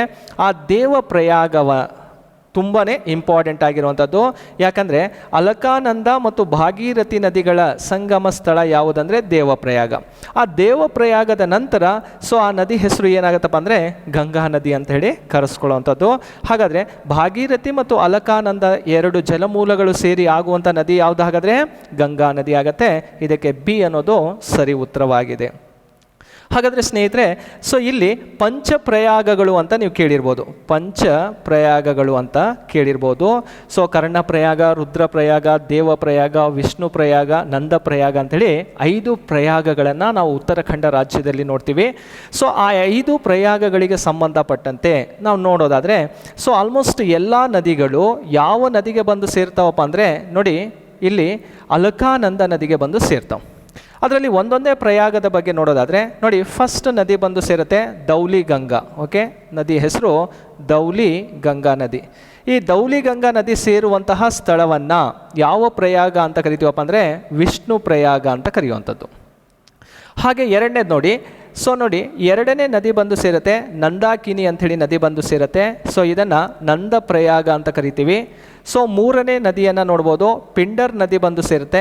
ಪಿಂಡರ್ ನದಿ ಬಂದು ಸೇರೋದನ್ನು ಕರ್ಣಪ್ರಯಾಗ ಅಂತ ಕರಿತೀವಿ. ನೆಕ್ಸ್ಟು ಈ ಭಾಗದಲ್ಲಿ ಮಂದಾಕಿನಿ ನದಿ ಬಂದು ಸೇರುತ್ತೆ. ಕೇದಾರನಾಥದಲ್ಲಿ ಉಗಮವಾಗಿ ಮಂದಾಕಿನಿ ನದಿ ಬಂದು ಸೇರುವಂಥ ಸ್ಥಳವನ್ನು ರುದ್ರಪ್ರಯಾಗ ಅಂತ ಕರಿತೀವಿ. ಇವು ಪಂಚಪ್ರಯಾಗಗಳು ಗಂಗಾ ನದಿಗೆ ಸಂಬಂಧಪಟ್ಟಂತೆ ನಾವು ನೋಡ್ತಾ ಹೋಗಬೇಕಾಗತ್ತೆ. ಸೊ 12ನೇ ಪ್ರಶ್ನೆಗೆ ಬಿ ಸರಿ ಉತ್ತರವಾಗಿರುತ್ತೆ. ನೆಕ್ಸ್ಟು 13ನೇ ಪ್ರಶ್ನೆಗೆ ಹೋಗೋಣ. ಈ ಕೆಳಕಂಡವುಗಳಲ್ಲಿ ಯಾವುದು ತಪ್ಪಾಗಿದೆ ಅಂಥೇಳಿ ಪ್ರಶ್ನೆಯನ್ನು ಕೇಳಿರೋದು. ಸೊ ಇದರಲ್ಲಿ ನೋಡಿ, ಶರಾವತಿ ನದಿ ಅಂತ ಇದೆ, ಅಪ್ಸರಕೊಂಡ ಜಲಪಾತ. ಹೌದು, ಶರಾವತಿ ನದಿಗೆ ನಿರ್ಮಾಣವಾಗಿರುವಂಥ ಜಲಪಾತ ಯಾವುದು? ಅಪ್ಸರಕೊಂಡ. ಮತ್ತಿನ್ನೊಂದು ಜಲಪಾತವನ್ನು ಕೂಡ ನಾವು ನೋಡ್ತೀವಿ, ಯಾವುದು? ಜೋಗ್ ಫಾಲ್ಸ್. ಈ ಅಪ್ಸರಕೊಂಡ ಎಂಬುದು ಎಲ್ಲಿ ಕಂಡುಬರುತ್ತಪ್ಪ ಅಂದರೆ ಉತ್ತರ ಕನ್ನಡ ಜಿಲ್ಲೆಯಲ್ಲಿ ಕಂಡುಬರುತ್ತೆ. ಸೊ ಜೋಗ್ ಫಾಲ್ಸ್ ಎನ್ನುವಂಥದ್ದು ಶಿವಮೊಗ್ಗ ಜಿಲ್ಲೆಯಲ್ಲಿ ಕಂಡುಬರುವಂಥದ್ದು. ಸೊ ಇವೆರಡೂ ಕೂಡ ಶರಾವತಿ ನದಿಗೆ ಸಂಬಂಧಿಸಿದಂತೆ. ಗಂಗವಳ್ಳಿ ಅಥವಾ ಬೇಡ್ತಿ ನದಿ, ಇದಕ್ಕೆ ಮತ್ತೊಂದು ಹೆಸರು ಯಾವುದಪ್ಪ ಅಂದರೆ ಬೇಡ್ತಿ ನದಿ. ಗಂಗವಳ್ಳಿ ಅಥವಾ ಬೇಡ್ತಿ ನದಿಗೆ ಆಗಿರೋ ಫಾಲ್ಸ್ ಯಾವುದು? ಮಾಗೋಡು ಜಲಪಾತ. ಇದು ಕೂಡ ಸರಿಯಾಗಿದೆ. ಅಘನಹಸಿನಿ ನದಿಗೆ ಲುಸಿಂಗ್ಟನ್ ಅಥವಾ ಇದನ್ನು ಉಂಚಳ್ಳಿ ಜಲಪಾತ, ಓಕೆ, ಉಂಚಳ್ಳಿ ಫಾಲ್ಸ್ ಅಂತಲೂ ಕರಿತೀವಿ. ಇದು ಕೂಡ ಸರಿಯಾಗಿರುವಂಥದ್ದು. ನೆಕ್ಸ್ಟ್ ನೋಡೋಣ, ನರ್ಮದಾ ನದಿಗೆ ಆಗಿರುವಂಥ ಜಲಪಾತ ಚಿತ್ರಕೂಟ ಜಲಪಾತ. ಇದು ತಪ್ಪಾಗಿರುವಂಥದ್ದು. ಹಾಗಾದರೆ ಈ ಚಿತ್ರಕೂಟ ಜಲಪಾತ ಯಾವ ನದಿಗೆ ಆಗಿರೋದಪ್ಪ ಅಂದರೆ ಇಂದ್ರಾವತಿ, ಓಕೆ, ಇಂದ್ರಾವತಿ ನದಿಗೆ ನಿರ್ಮಾಣವಾದ ಜಲಪಾತ ಚಿತ್ರಕೂಟ. ನರ್ಮದಾ ನದಿಗೆ ಆಗಿರುವಂತಹ ಜಲಪಾತ ಯಾವುದು? ಕಪಿಲಧಾರ ಅಂತ ಇದೆ, ಕಪಿಲಧಾರ. ಇನ್ನೊಂದು ದರ್ದಿ ಅಂತ ಇದೆ, ದರ್ದಿ ಫಾಲ್ಸ್. ಇಲ್ಲೊಂದು ದುವಾಂದರ್, ಓಕೆ, ದುವಾಂದರ್ ಫಾಲ್ಸ್ ಅಂತ ಕಂಡುಬರುತ್ತೆ. ಈ ಮೂರು ಫಾಲ್ಸ್ಗಳು ಯಾವ ನದಿಗಾಗಿರುವಂಥದ್ದು? ನರ್ಮದಾ ನದಿಗೆ. ಹಾಗಾಗಿ ಇಲ್ಲಿ ಕೇಳಿರುವಂಥ ತಪ್ಪಾದಂತಹ ಹೇಳಿಕೆ ಯಾವುದಪ್ಪ ಅಂದರೆ ಡಿ ಅನ್ನೋದು ತಪ್ಪಾಗಿರುತ್ತೆ. ಸೊ ಇಲ್ಲಿ ಫಾಲ್ಸ್ಗಳ ಬಗ್ಗೆನೂ ಕೂಡ ಅತಿ ಹೆಚ್ಚಿನ ಪ್ರಶ್ನೆಗಳು ಎಕ್ಸಾಮಲ್ಲಿ ಕೇಳ್ತಾ ಬರ್ತಾನೆ. ಸ್ನೇಹಿತರೆ, ನಮ್ಮ ಕರ್ನಾಟಕದಲ್ಲಿ ಜಲಪಾತಗಳ ನಾಡು ಅಂಥೇಳಿ ನಾವು ಕರೆಯುವಂಥದ್ದು ಉತ್ತರ ಕನ್ನಡ ಜಿಲ್ಲೆಯನ್ನು ಕರಿತೀವಿ. ಯಾಕಂದರೆ ಕರ್ನಾಟಕದಲ್ಲೇ ಅತಿ ಹೆಚ್ಚು ಜಲಪಾತಗಳನ್ನು ಹೊಂದಿರುವಂಥದ್ದು ಉತ್ತರ ಕನ್ನಡ ಜಿಲ್ಲೆ ಆಗಿರುತ್ತೆ. ನೆಕ್ಸ್ಟ್ ಪ್ರಶ್ನೆಗೆ ಹೋಗೋಣ. ಈ ಕೆಳಗಿನವುಗಳಲ್ಲಿ ಯಾವುದು ಪಕ್ಷಿಧಾಮವಾಗಿದೆ ಅಂತೇಳಿ ಪ್ರಶ್ನೆ ಕೇಳಿರೋದು. ಬರ್ಡ್ ಸೆಂಚುರಿ ಯಾವುದು ಅಂತ ಕೇಳಿದ್ದಾನೆ. ಆಪ್ಷನಲ್ಲಿ ನೋಡಿ, ರಂಗನತಿಟ್ಟು, ಅರಬಿತಿಟ್ಟು, ಅತ್ತಿವೇರಿ ಮತ್ತು ಘಟ್ಟಪ್ರಭಾ ಅಂಥೇಳಿ 4 ಆಪ್ಷನ್ಸ್ಗಳಿದ್ದಾವೆ. ಸೊ ಇಲ್ಲಿ ಮೂಲತಃ ನೋಡ್ತಾ ಹೋದಾಗ ರಂಗನತಿಟ್ಟು ಅನ್ನುವಂಥದ್ದು ಯಾವ ಜಿಲ್ಲೆಯಲ್ಲಿ ಕಂಡುಬರುತ್ತೆ? ಇದು ಮಂಡ್ಯ ಜಿಲ್ಲೆಯಲ್ಲಿ ಕಂಡುಬರುತ್ತೆ. ಅರಬಿತಿಟ್ಟು ಎನ್ನುವಂಥದ್ದು ಮೈಸೂರು ಜಿಲ್ಲೆಯಲ್ಲಿ ಕಂಡುಬರುತ್ತೆ, ಮೈಸೂರು ಜಿಲ್ಲೆ. ಘಟ್ಟಪ್ರಭಾ ಬೆಳಗಾವಿ ಜಿಲ್ಲೆಯಲ್ಲಿ ಕಂಡುಬಂದರೆ ಅತ್ತಿವೇರಿ ಉತ್ತರ ಕನ್ನಡ ಜಿಲ್ಲೆಯಲ್ಲಿ ಕಂಡುಬರುತ್ತೆ. ಸೊ ಇವು 4 ಕೂಡ ಯಾವುದಕ್ಕೆ ಸಂಬಂಧಿಸಿದೆ ಅಂದರೆ 4 ಕೂಡ ಇವು ಪಕ್ಷಿಧಾಮಗಳೇ, ಬರ್ಡ್ ಸೆಂಚುರಿನ 4. ಹಾಗಾಗಿ ಇಲ್ಲಿ ಕೊಟ್ಟಿರುವಂಥ ಆಯ್ಕೆಯಲ್ಲಿ ಸರಿ ಉತ್ತರ ಯಾವುದಪ್ಪ ಅಂದರೆ 1, 2, 3, 4 ಕೂಡ ಸರಿಯಾದಂಥ ಉತ್ತರ. 4 ಕೂಡ ಪಕ್ಷಿಧಾಮಗಳಾಗಿದ್ದಾವೆ. ಇವನ್ನು ಹೊರತುಪಡಿಸಿದರೆ ಮತ್ತು ಯಾವ ಪಕ್ಷಿಧಾಮಗಳನ್ನು ನಾವು ಕರ್ನಾಟಕದಲ್ಲಿ ನೋಡ್ಬೋದಪ್ಪ ಅಂದರೆ ಗುಡುವಿ ಅಂಥೇಳಿ ಪಕ್ಷಿಧಾಮ ಇದೆ, ಅದು ಶಿವಮೊಗ್ಗ ಜಿಲ್ಲೆಯಲ್ಲಿ ಕಂಡುಬರುವಂಥದ್ದು. ಮಂಡಗದ್ದೆ ಅಂಥೇಳಿ ಪಕ್ಷಿಧಾಮ ಇದೆ, ತೀರ್ಥಹಳ್ಳಿ ಶಿವಮೊಗ್ಗ ಜಿಲ್ಲೆಯಲ್ಲಿ ಕಂಡುಬರುತ್ತೆ. ಬೋನಾಳ ಪಕ್ಷಿಧಾಮ ಅಂತ ಕಂಡುಬರುತ್ತೆ, ಯಾದಗಿರಿ ಜಿಲ್ಲೆಯಲ್ಲಿ. ಇವು 7 ಪ್ರಮುಖ ಪಕ್ಷಿಧಾಮಗಳನ್ನು ನಾವು ಕರ್ನಾಟಕದಲ್ಲಿ ನೋಡ್ಬೋದು. ಸೊ ಕೊಟ್ಟಿರುವಂತಹ 14ನೇ ಪ್ರಶ್ನೆಗೆ ಡಿ ಸರಿ ಉತ್ತರವಾಗಿರುತ್ತೆ. ನೆಕ್ಸ್ಟು 15ನೇ ಪ್ರಶ್ನೆ ಹೋಗೋಣ. ಕೋಲಾರದ ಚಿನ್ನದ ಗಣಿ ಪ್ರದೇಶದಲ್ಲಿ 4 ಪ್ರಮುಖ ಗಣಿಗಳಿವೆ. ಆ 4 ಗಣಿಗಳಲ್ಲಿ ಸೊ ಅತ್ಯಂತ ಆಳವಾದಂತಹ ಗಣಿ ಯಾವುದು ಅಂತ ಪ್ರಶ್ನೆ ಕೇಳಿರುವಂಥದ್ದು. ಓಕೆ, ಅದರಲ್ಲಿ ನಂದಿದುರ್ಗ, ಉರಿಗಾಂವ್, ಚಾಂಪಿಯನ್ ರೀಫ್, ಮೈಸೂರು ಗಣಿ. ಈ 4 ಗಣಿಗಳು ಕೂಡ ಎಲ್ಲಿ ಕಂಡುಬರ್ತಾವಪ್ಪ ಅಂದರೆ KGF, ಕೋಲಾರ ಗೋಲ್ಡ್ ಫೀಲ್ಡಲ್ಲೇ ಕಂಡುಬರುವಂಥದ್ದು. ಸೊ ಇದರಲ್ಲಿ ಡಿಪೆಸ್ಟ್ ಮೈನಿಂಗ್ ಯಾವುದು ಅಂತ ಕೇಳಿದರೆ ಚಾಂಪಿಯನ್ ರೀಫ್ ಆಗಿರುತ್ತೆ. ಈ ಚಾಂಪಿಯನ್ ರೀಫ್ 3217 ಮೀಟರಷ್ಟು ಆಳವನ್ನು ಹೊಂದಿರೋದ್ರ ಮೂಲಕ ಸೊ ಕೋಲಾರದ ಅತಿ ಆಳವಾದಂತಹ ಒಂದು ಚಿನ್ನದ ಗಣಿಯಾಗಿರುವಂಥದ್ದು ಚಾಂಪಿಯನ್ ರೀಫನ್ನು ನಾವು ನೋಡ್ಬೋದು. ಸೊ ಪ್ರೆಸೆಂಟು ಕೋಲಾರಕ್ಕೆ ಸಂಬಂಧಪಟ್ಟಂತೆ ಇಲ್ಲಿ ಚಿನ್ನ ಉತ್ಪಾದನೆ ಪ್ರಮಾಣ ಬಹಳ ಕಡಿಮೆ ಇರುವಂಥದ್ದು. ಈಗ ಭಾರತದಲ್ಲೇ ಅತಿ ಹೆಚ್ಚು ಗೋಲ್ಡ್ ಪ್ರೊಡಕ್ಷನ್ ನಡೀತಾ ಇರುವಂಥದ್ದು ಎಲ್ಲಿ ಅಂತ ಕೇಳಿದರೆ ರಾಯಚೂರಿನ ಹಟ್ಟಿ ಪ್ರದೇಶದಲ್ಲಿ. ಓಕೆ, ಸೊ ಈ ರಾಯಚೂರಿನ ಹಟ್ಟಿ ಕರ್ನಾಟಕ ಅಷ್ಟೇ ಅಲ್ಲದೆ ಭಾರತದಲ್ಲೇ ಹೈಯೆಸ್ಟ್ ಗೋಲ್ಡ್ ಪ್ರೊಡಕ್ಷನ್ ನಡೀತಾ ಇರುವಂತಹ ಒಂದು ಪ್ಲೇಸ್ ಆಗಿರುತ್ತೆ. ಬಹಳಷ್ಟು ಎಕ್ಸಾಮಲ್ಲೂ ಕೂಡ ಇದು ಪ್ರಶ್ನೆಯಾಗಿ ಬಂದಿರೋದನ್ನು ಕೂಡ ನಾವು ನೋಡ್ಬೋದು. ಸ್ನೇಹಿತರೆ, ಹಾಗೆ 15ನೇ ಪ್ರಶ್ನೆಗೆ ಹೋಗೋಣ. ಸೊ 15 ಮುಗೀತು. 16ನೇ ಪ್ರಶ್ನೆ ಹೋಗೋಣ. ಕಡಿಮೆ ದೂರ ಹಾಗೂ ಪಶ್ಚಿಮಕ್ಕೆ ಹರಿಯುವಂತಹ ಸೀತಾ ಮತ್ತು ಸ್ವರ್ಣ ನದಿಗಳು ಯಾವ ರಾಜ್ಯದಲ್ಲಿದೆ ಅಂತ ಪ್ರಶ್ನೆ ಕೇಳಿರುವಂಥದ್ದು. ಓಕೆ, ಇಲ್ಲಿ ನೋಡಿ 2 ನದಿಗಳನ್ನು ಕೊಟ್ಟಿದ್ದಾನೆ. ಒಂದು ಸೀತಾ ಅಂತ ಇದೆ, ಮತ್ತೊಂದು ಸ್ವರ್ಣ ನದಿಗಳಿದ್ದಾವೆ. ಹಾಗಾದರೆ ಈ 2 ನದಿಗಳು ಯಾವ ರಾಜ್ಯದಲ್ಲಿ ಕಂಡುಬರ್ತಾವೆ ಅಂದರೆ ಇವು ಕರ್ನಾಟಕದಲ್ಲಿ ಕಂಡುಬರುವಂತಹ ಪ್ರಮುಖ ನದಿಗಳು. ನೋಡಿ ಸ್ನೇಹಿತರೆ, ಈ ಕರ್ನಾಟಕದಲ್ಲಿ ಸೀತಾ ನದಿನೂ ಇದೆ, ಸ್ವರ್ಣ ನದಿನೂ ಕೂಡ ಕಂಡುಬರುತ್ತೆ. ಇವೆರಡು ಕೂಡ ವೆಸ್ಟ್ ಫ್ಲೋಯಿಂಗ್ ರಿವರ್ಸಲ್ಲಿ ನಾವು ನೋಡ್ತೀವಿ. ಇದರಲ್ಲಿ ಬೇಸಿಕ್ ಆಗಿ ನೋಡೋದಾದರೆ ಈ ಸೀತಾ ನದಿ ಅನ್ನುವಂಥದ್ದು ಎಲ್ಲಿ ಉಗಮವಾಗುತ್ತಪ್ಪ ಅಂದರೆ ಆಗೊಂಬೆ ಬಳಿ. ಆಗೊಂಬೆ ಮೀನ್ಸ್ ಶಿವಮೊಗ್ಗ ಜಿಲ್ಲೆಯಲ್ಲಿ ಉಗಮವಾಗುತ್ತೆ, ಹಂಗರಕಟ್ಟೆ ಬಳಿ ಹೋಗಿ ಅರಬ್ಬಿ ಸಮುದ್ರವನ್ನು ಸೇರುತ್ತೆ. ಇದಕ್ಕೆ ಬರ್ಕಣ ಅಂಥೇಳಿ, ಓಕೆ, ಬರ್ಕಣ ಎಂಬ ಒಂದು ವಾಟರ್ ಫಾಲ್ಸನ್ನು ಕೂಡ ನಾವು ನೋಡ್ಬೋದು. ಹಾಗೆ ಸ್ವರ್ಣ ನದಿ ಎಲ್ಲಿ ಕಂಡುಬರುತ್ತಪ್ಪ ಅಂದರೆ ಇದು ಉಡುಪಿ ಜಿಲ್ಲೆಯಲ್ಲಿ ಕಂಡುಬರುವಂತಹ ಒಂದು ನದಿ ಆಗಿರುತ್ತೆ. ಎರಡೂ ಕೂಡ ವೆಸ್ಟ್ ಫ್ಲೋಯಿಂಗ್ ರಿವರ್ಸ್ ಲೀಸ್ಟಲ್ಲಿ ನಾವು ನೋಡ್ತಾ ಹೋಗ್ತೀವಿ. ಹಾಗಾದರೆ ಸ್ನೇಹಿತರೆ, ಕರ್ನಾಟಕ ಆದ ನಂತರದಲ್ಲಿ ಸೊ ಈ ಭಾಗಕ್ಕೆ ಸಂಬಂಧಿಸಿದ ಕೇರಳದ ಪ್ರಮುಖ ನದಿಗಳು ಯಾವುದು ಅಂತ ಕೇಳಿದರೆ ಪೆರಿಯಾರ್ ಅಂತ ಕೇಳಿರ್ಬೋದು. ಪೆರಿಯಾರ್ ನದಿ ಕೇರಳದಲ್ಲಿ ಕಂಡುಬರುತ್ತೆ. ನೆಕ್ಸ್ಟು ಪಂಬಾ ಅಂತ ಮತ್ತೊಂದು ನದಿ ಕಂಡುಬರುತ್ತೆ. ಹಾಗೆ ಭರತಪುಂಜ, ಓಕೆ, ಭರತಪುಂಜ, ಈ 3 ನದಿಗಳು ಸಹ ಕೇರಳ ರಾಜ್ಯದಲ್ಲಿ ಕಂಡುಬರುವಂಥದ್ದು. ಹಾಗೆ ಗೋವಾ ರಾಜ್ಯಕ್ಕೆ ಸಂಬಂಧಿಸಿದಂತೆ ಜುವಾರಿ ಅಂತ ಕಂಡುಬರುತ್ತೆ. ಜುವಾರಿ ನದಿ ಗೋವಾ ರಾಜ್ಯದಲ್ಲಿ ಕಂಡುಬರೋದು. ಮಹದಾಯಿ ಅಥವಾ ಮಾಂಡೋವಿ ನದಿನೂ ಸಹ ಗೋವಾ ರಾಜ್ಯದಲ್ಲಿ ಹರಿಯುವಂಥದ್ದು. ಮಹಾರಾಷ್ಟ್ರಕ್ಕೆ ಸಂಬಂಧಿಸಿದಂತೆ ರಿವರ್ ಕೃಷ್ಣ ಹರಿಯುತ್ತೆ. ಸೊ ಮತ್ತು ಗೋದಾವರಿ ನದಿನೂ ಸಹ ಎಲ್ಲಿ ಕಂಡುಬರುತ್ತಪ್ಪ ಅಂದರೆ ಮಹಾರಾಷ್ಟ್ರ ರಾಜ್ಯದಲ್ಲಿ ಕಂಡುಬರುತ್ತೆ. ಸೊ ಇವು ರಾಜ್ಯವಾರು ನದಿಗಳ ಬಗ್ಗೆ ನಾವು ಅರ್ಥ ಮಾಡ್ಕೋಬೇಕು. ಸ್ನೇಹಿತರೆ, ನೀವು ನದಿಗಳು ಎಂಬ ಕಾನ್ಸೆಪ್ಟನ್ನು ಓದ್ತಾ ಹೋಗ್ಬೇಕಾದ್ರೆ ಸೊ ಹೇಗೆಲ್ಲ ಪ್ರಶ್ನೆಗಳನ್ನು ಕೇಳ್ತಾರಂತ ಫಸ್ಟ್ ಅರ್ಥ ಮಾಡ್ಕೊಳ್ಳಿ. ಸೊ ಫಸ್ಟ್ ನೀವು ಅರ್ಥ ಮಾಡ್ಕೊಳ್ಳಿ, ಉತ್ತರ ಭಾರತದ ನದಿ ಯಾವುದು, ದಕ್ಷಿಣ ಭಾರತದ ನದಿ ಯಾವುದು, ಪೂರ್ವಕ್ಕೆ ಹರಿಯುವಂಥ ನದಿ ಯಾವುದು, ಹಾಗೆ ಪಶ್ಚಿಮಕ್ಕೆ ಹರಿಯುವಂಥ ನದಿ, ಆ ನದಿಗಳಿಗೆ ಕಟ್ಟಿರುವಂತಹ ಜಲಾಶಯಗಳ ಬಗ್ಗೆ ನಾವು ಕಂಪ್ಲೀಟ್ ಆಗಿರುವಂಥ ಒಂದು ಕಾನ್ಸೆಪ್ಟನ್ನು ಅರ್ಥ ಮಾಡಿಕೊಂಡ್ರೆ ಸೊ ಕೇಳುವಂತಹ ಪ್ರಶ್ನೆಗಳಿಗೆ ನಾವು ಆನ್ಸರನ್ನು ಮಾಡ್ಬೋದು. ನೆಕ್ಸ್ಟು 17 ಕ್ವಶನಿಗೆ ಹೋಗೋಣ. ಕರ್ನಾಟಕದ ಕೆಳಗಿನ ಶಿಖರಗಳನ್ನು ಅವುಗಳ ಎತ್ತರದ ಇಳಿಕೆ ಕ್ರಮದಲ್ಲಿ ತಿಳಿಸಿ. ಓಕೆ, ಅತಿ ಹೆಚ್ಚು ಎತ್ತರವಾಗಿರೋದು ಯಾವುದು, ಅತಿ ಕಡಿಮೆ ಎತ್ತರದಲ್ಲಿರುವಂಥದ್ದು ಯಾವುದು ಅಂತೇಳಿ ಇಲ್ಲಿ 5 ಆಪ್ಷನ್ಸ್ಗಳನ್ನು ಕೊಟ್ಟಿದ್ದಾನೆ. ಅದನ್ನು ನೋಡ್ತಾ ಹೋಗೋಣ. ಸ್ನೇಹಿತರೆ, ಮುಳ್ಳಯ್ಯನಗಿರಿ ಅನ್ನುವಂಥದ್ದು ಇದು ಕರ್ನಾಟಕದ ಅತಿ ಎತ್ತರವಾದ ಒಂದು ಪರ್ವತ ಶಿಖರ ಯಾವುದಪ್ಪ ಅಂದರೆ ಮುಳ್ಳಯ್ಯನಗಿರಿ ಆಗಿರುತ್ತೆ. ಸೊ ಇದರ ಎತ್ತರ ಎಷ್ಟಪ್ಪ ಅಂದರೆ 1913 ಮೀಟರಷ್ಟು ಎತ್ತರವನ್ನು ಹೊಂದಿದ್ದು ರಾಜ್ಯದ ಅತಿ ಎತ್ತರವಾದಂತಹ ಒಂದು ಪೀಕ್ ಆಗಿರುತ್ತೆ. ಹಾಗೆ ಬಾಬಾ ಬುಡನ್ಗಿರಿ ಎಂಬುದು ಇದು ಕೂಡ ಕರ್ನಾಟಕದಲ್ಲಿ ಕಂಡುಬರುತ್ತೆ. 1895 ಮೀಟರಷ್ಟು ಎತ್ತರವನ್ನು ಹೊಂದಿದೆ. ಸೊ ಹಾಗೆ ಪುಷ್ಪಗಿರಿ ಎಂಬುದು ಎಷ್ಟು ಹೈಟ್ ಇದೆಯಪ್ಪ ಅಂದರೆ ಇದು ನೋಡಿ 1715 ಮೀಟರಷ್ಟು ಎತ್ತರವನ್ನು ಹೊಂದಿದರೆ ಬ್ರಹ್ಮಗಿರಿ 1608 ಮೀಟರಷ್ಟು ಎತ್ತರವನ್ನು ಹೊಂದಿದೆ. ಜೊತೆಗೆ ಕೊಡಚಾದ್ರಿ ಎಂಬುದು 1343 ಮೀಟರಷ್ಟು ಎತ್ತರವನ್ನು ಹೊಂದಿದೆ. ಸೊ ನೋಡಿ, ಇದು ಕರ್ನಾಟಕದಲ್ಲಿರುವಂತಹ ಪ್ರಮುಖ ಪರ್ವತ ಶಿಖರಗಳಾಗಿರ್ತವೆ. ಅವುಗಳ ಎತ್ತರದ ಆಧಾರದ ಮೇಲೆ ನಾವು ಇಲ್ಲಿ ಆನ್ಸರನ್ನು ಮಾಡಬೇಕಾಗತ್ತೆ. ಸೊ ಮುಳ್ಳಯ್ಯನಗಿರಿ ಅನ್ನುವಂಥದ್ದು ಎಲ್ಲಿ 1ರಲ್ಲೂ ಇದೆ, 2ರಲ್ಲೂ ಇದೆ, 3 ಮತ್ತು 4 ಎಲ್ಲ ಕಡೆಯೂ ಇದೆ. ಸೊ ಬಿ ಯಲ್ಲಿ ನೋಡ್ತಾ ಹೋಗೋಣ. ಸೆಕೆಂಡ್ ಹೈಯೆಸ್ಟ್ ಪೀಕ್ ಯಾವುದಪ್ಪ ಅಂದರೆ ಬಾಬಾ ಬುಡನ್ಗಿರಿ. ಸೊ ಅದನ್ನು ನೋಡೋದಾದರೆ ಬಿ ಮತ್ತು ಬಿ ಇಲ್ಲೂ ಕೂಡ ಇದೆ. ಸೊ ಮೂರನೇದು ಯಾವುದಪ್ಪ ಅಂದರೆ ಪುಷ್ಪಗಿರಿ 1715 ಮೀಟ್ರ್ ಇದೆ. ಅಲ್ಲಿ ಅನ್ನು ನಾವು ಹುಡುಕಬೇಕಾಗತ್ತೆ. ಸೊ ಇಲ್ಲೂ ಕೂಡ ಇಲ್ಲ, ಈ ಭಾಗದಲ್ಲೂ ಕೂಡ ಇಲ್ಲ. ಸೊ ಇದು ಆಲ್ರೆಡಿ ತಪ್ಪಾಗಿರುವಂಥದ್ದು. ಎಲ್ಲಿ ಕಂಡು ಬರುತ್ತಪ್ಪ ಅಂದರೆ 3ನೇ ಆಪ್ಷನಲ್ಲಿದೆ. ಅದಕ್ಕಾಗಿ ಸರಿ ಉತ್ತರ ಅಂತ ನೋಡಿದಾಗ ಯಾವುದಾಗಿದೆ ಅನ್ನೋದು 3ನೇದು ಸರಿ ಉತ್ತರವಾಗಿರುತ್ತೆ.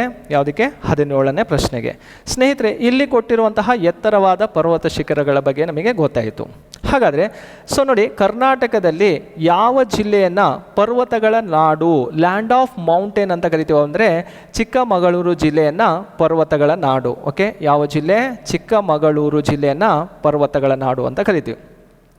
ಸೊ ಎತ್ತರವಾದಂತಹ ಪೀಕ್ ಯಾವುದು? ಮುಳ್ಳಯ್ಯನಗಿರಿ. ಆದರೆ ಕರ್ನಾಟಕದ ಅತಿ ತಗ್ಗಾದಂತಹ ಭಾಗ ಯಾವುದಪ್ಪ ಅಂದರೆ ಭೀಮೇಶ್ವರ ಕಣಿವೆ ಅಂತ ಕಂಡುಬರುತ್ತೆ. ಭೀಮೇಶ್ವರ ಕಣಿವೆ ಇದು ಎಲ್ಲಿದೆಯಪ್ಪ ಅಂದರೆ ಸಾಗರದಲ್ಲಿ ಕಂಡುಬರುವಂಥದ್ದು, ಶಿವಮೊಗ್ಗ ಜಿಲ್ಲೆ. ಹೈಯೆಸ್ಟು ಮತ್ತು ಡೀಪೆಸ್ಟ್ ಪಾಯಿಂಟ್ ಯಾವುದು ಅಂತಲೂ ಕೂಡ ನಮಗೆ ಗೊತ್ತಿರಬೇಕು. ನೆಕ್ಸ್ಟ್ 18 ಕ್ವಶನಿಗೆ ಹೋಗೋಣ. ಪಟ್ಟಿ 1 ಪಟ್ಟಿ 2 ಜೊತೆ ಹೊಂದಿಸಿ ಅಂತ ಇದೆ. ಸೊ ಪಟ್ಟಿ 1ರಲ್ಲಿ ಕೆಲವೊಂದು ಕಾಲುವೆಗಳನ್ನು ಕೊಟ್ಟಿದ್ದಾನೆ, ಪಟ್ಟಿ 2ರಲ್ಲಿ ಸಮುದ್ರದ ಭಾಗವನ್ನು ಕೊಟ್ಟಿದ್ದಾನೆ. ಯಾವುದಕ್ಕೆ ಸರಿ ಉತ್ತರ ಅಂಥೇಳಿ ಆಯ್ಕೆ ಮಾಡಬೇಕು. ಸುವೇಜ್ ಕಾಲುವೆ ಅನ್ನುವಂಥದ್ದು ಯಾವುದಕ್ಕೆ ಕನೆಕ್ಟ್ ಮಾಡುತ್ತಪ್ಪ ಅಂದರೆ ನೋಡಿ, ಮೆಡಿಟರೇನಿಯನ್ ಸಮುದ್ರ ಮತ್ತು ಕೆಂಪು ಸಮುದ್ರಕ್ಕೆ ಸಂಪರ್ಕ ಕಲ್ಪಿಸುವಂಥದ್ದು ಸುವೇಜ್ ಕಾಲುವೆ. ಸೊ ನೋಡಿ, ಉತ್ತರ ಸಮುದ್ರ ಕಾಲುವೆ ನೋಡಿ ಉತ್ತರ ಸಮುದ್ರ ಮತ್ತು ಅಮ್ಸ್ಟರ್ ಡ್ಯಾಮಿಗೆ ಕನೆಕ್ಟ್ ಮಾಡಿಕೊಡುತ್ತೆ. ಪನಾಮ ಕಾಲುವೆ ಎನ್ನುವಂಥದ್ದು ಯಾವುದಕ್ಕೆ ಕನೆಕ್ಟ್ ಮಾಡುತ್ತಪ್ಪ ಅಂದರೆ ಪೆಸಿಫಿಕ್ ಮಹಾಸಾಗರ ಮತ್ತು ಅಟ್ಲಾಂಟಿಕ್ ಮಹಾಸಾಗರ.